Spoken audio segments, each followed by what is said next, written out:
دوسرے فیز میں بھی برتری حاصل ہوئی ہے اور ہم اللہ تعالیٰ آزاد جموں اور کشمیر میں مسلم لیگ نون کو دوسرے فیز میں بھی برتری حاصل ہوئی ہے اور ہم اللہ تعالیٰ کے فضل سے سمپل میجورٹی تک پہنچ چکے ہیں۔ یہ جو اللہ تعالیٰ نے مسلم لیگ نون کو آزاد جموں اور کشمیر میں فتح دی، یہ کئی ہمارے مخالفین کو جو ہے وہ ہضم نہیں ہو رہی۔ اور دیکھیے، ایک پولیٹیکل پروسیس جس میں عوام نے بھرپور شرکت کی، پولیٹیکل پارٹیز نے نہ صرف جلسے کیے، ایک پورا پولیٹیکل پروسیس آزاد جموں اور کشمیر میں اور اس کے علاوہ جو مہاجرین کی سیٹیں ہیں ان پر ایک کمپلیٹ پولیٹیکل پروسیس جو ہے وہ چلا، اور لوگوں نے نہ صرف بڑھ چڑھ کے الیکشن کیمپین میں حصہ لیا بلکہ الیکشن کیمپین کے ساتھ ساتھ انہوں نے جلسوں میں، جلوسوں میں،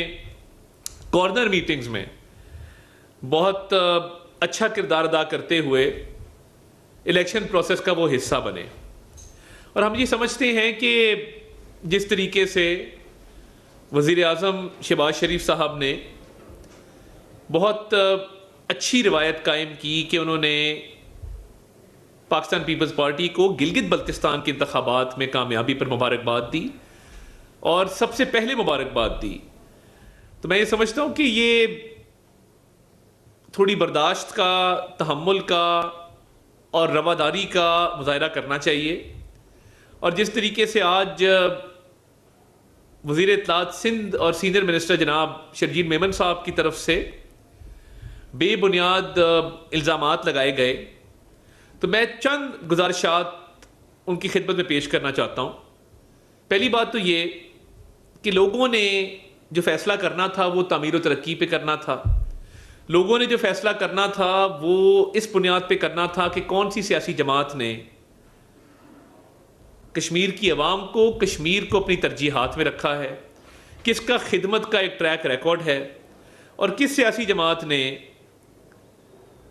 خدمت نہیں کی، اور شاید جہاں ان کی حکومت بھی ہے وہاں پر بھی معاملات بہت توجہ طلب ہیں۔ 2024 کے الیکشن پر سوال اٹھانا، تو کیا وہ سوال سندھ پہ نہیں اٹھتا اگر آپ وہ سوال اٹھاتے ہیں؟ اور اس کے بعد بے بنیاد الزامات لگانا تو کیا ہی اچھا ہوتا اگر ناقابل تردید ثبوت بھی پیش کیے جاتے، شواہد بھی پیش کیے جاتے اور کہا جاتا کہ جی یہ شواہد ہیں، یہ ثبوت ہیں۔ دیکھیے، گلگت بلتستان کے الیکشن کے دوران ہمیں نظر آیا کہ پیپلز پارٹی کی ایک کیمپین وہاں موجود تھی، پیپلز پارٹی کے رہنما وہاں موجود تھے، بلاول صاحب نے اچھی کیمپین چلائی، اس کا نتیجہ نکلا آزاد جموں اور کشمیر کے الیکشن میں مسلم لیگ نون کی قیادت میاں محمد نواز شریف صاحب نے اور ان کی پوری ٹیم نے جہاں جلسے کیے، کیمپین چلائی اور ایک ہوا چلی مسلم لیگ نون کی، وہ بھی پوری دنیا نے دیکھی، تو آپ کیمپین بہتر کر لیتے، آپ معاملات کو بہتر طریقے سے چلا لیتے۔ تو یہ بالکل پولیٹیکل پوائنٹ سکورنگ جمہوری نظام میں ہوتی ہے اور یہ پارٹ اینڈ پارسل ہے آف پالیٹکس، مگر الزام برائے الزام نہیں ہونا چاہیے، الزامات کے ساتھ شواہد اور ثبوت بھی ہونے چاہیے۔ اور پھر یہ سوالیہ نشان لگانا کہ جی یہ 2024 میں ہوا اور یہ اب ہوا اور فارم 47، تو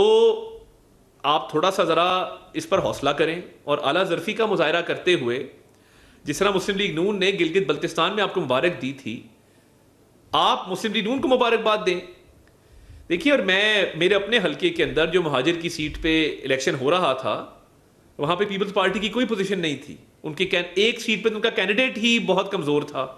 دوسری سیٹ پہ ان کا کینڈیڈیٹ نہ ہونے کے برابر تھا، اور ڈور ٹو ڈور کیمپین ہو، کارنر میٹنگز ہوں، جلسے ہوں، Peoples Party was missing from the equation. اور اسی طرح جو آزاد جموں اور کشمیر کی سیٹیں ہیں، اس پر سرویز بھی ہوئے، اس پہ ماہرین نے اپنی رائے بھی دی، تو کیمپین بہت اچھے طریقے سے چلی، جلسے مسلم لیگ نون نے بھی کیے، پیپلز پارٹی نے بھی کیے۔ تو میں یہ سمجھتا ہوں کہ یہ جو نوک جھوک ہے بالکل یہ چلتی ہے، جمہوریت کا حصہ ہے، سیاسی نظام کا حصہ ہے، مگر اب یہ جو الزام تراشی کی جا رہی ہے، اور اب الحمدللہ کیونکہ ہمیں سمپل میجورٹی حاصل ہو چکی ہے، تو اس کو خوش دلی سے تسلیم کرنا چاہیے. اگر یہ اسی طرح الزام تراشی کرتے رہیں گے تو اس کا نتیجہ کوئی نہیں نکلے گا, کیونکہ ان کے پاس نہ ثبوت ہیں, نہ ان کے پاس شواہد ہیں, نہ ان کے پاس کوئی آرگیومنٹ ہے. تو بالکل آپ کا اگر منشور کمزور تھا یا آپ نے تعمیر و ترقی میں کبھی حصہ نہیں ڈالا کشمیر کی, اور مسلم لیگ نون کی قیادت میاں نواز شریف صاحب نے ہمیشہ کشمیر کی ترقی کو اپنی ترجیحات میں رکھا. شہباز شریف صاحب وہاں پہ دانش اسکول بنا رہے ہیں, ہائی ویز بنا رہے ہیں, کنٹریبیوٹ کر رہے ہیں ٹورڈز کشمیر ڈیولپمنٹ. تو ہماری قیادت تو وہاں پر یہ نعرہ لے کر گئی تھی کہ پنجاب کے اندر بہت ڈیولپمنٹ ہوئی ہے تمام مسلم لیگ نون کے ادوار میں, شہباز شریف صاحب کے دور میں بھی, مریم نواز شریف صاحبہ کے دور میں بھی. تو آپ کے منشور میں کیا تھا, کون سے ایسے پروجیکٹس تھے